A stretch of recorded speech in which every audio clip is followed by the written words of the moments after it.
Would you say you've been hitting a brick wall trying to get this vaccine every time you try? Yes, absolutely. As Florida residents struggle to get appointments for vaccines, some are worried the already limited supply may be going to people who don't even live here. Right now, my husband is over 65, and he called and actually went online and put his name in, and after a couple days got a response. We'll let you know when it's coming. But still no vaccine? No. Under Florida's vaccine plan, healthcare, long-term care workers, and those 65 and up who are at least part-time residents are eligible to get the vaccine. But according to data from the State Department of Health, of the more than 1.1 million people vaccinated so far, more than 39,000 reside outside of Florida.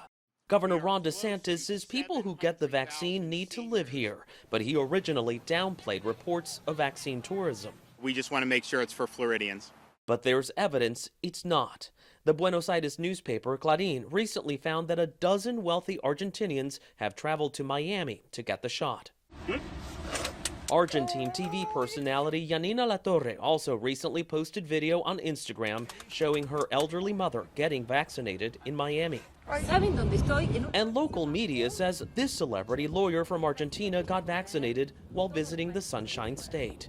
We reached out to both women but did not hear back. It's sort of a slap in the face to this community that is desperately trying to get vaccinated. Francis Suarez is the mayor of Miami, where the vaccine supply is already limited. What do you propose happens or needs to happen then to prevent those who are coming just for a vaccine from getting it?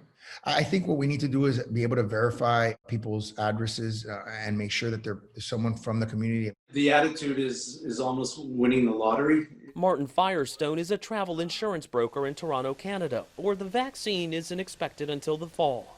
Many of his clients usually spend the winter months in Florida.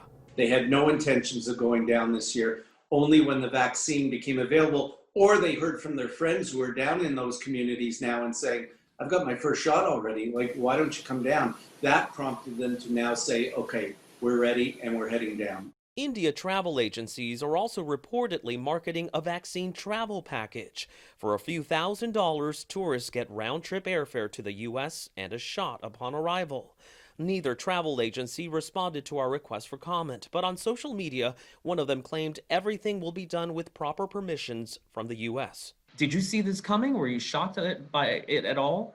I'm afraid to say that I'm not shocked by it. Harvard law professor Glenn Cohen is a medical tourism expert. Do you see this vaccine tourism growing? Yeah, I think the best thing we could do would be assisting other countries to meet their rollout and to supply them with vaccines to meet the needs of their population so that we don't create this market where the wealthy and the able-bodied can travel. Unfortunately, we've ended up in a place where every country has its purchase order and every country is doing its own distribution. And that setup is part of what has set the preconditions for this instance of vaccine tourism. It's not just happening here. A British travel agency is offering a vaccine tourism package for the equivalent of more than $30,000. It includes airfare to Dubai, lodging, and both doses of the vaccine. In a statement, the travel agency told us that remaining ethical is paramount to it. Manuel Bojorquez, CBS News, West Palm Beach, Florida.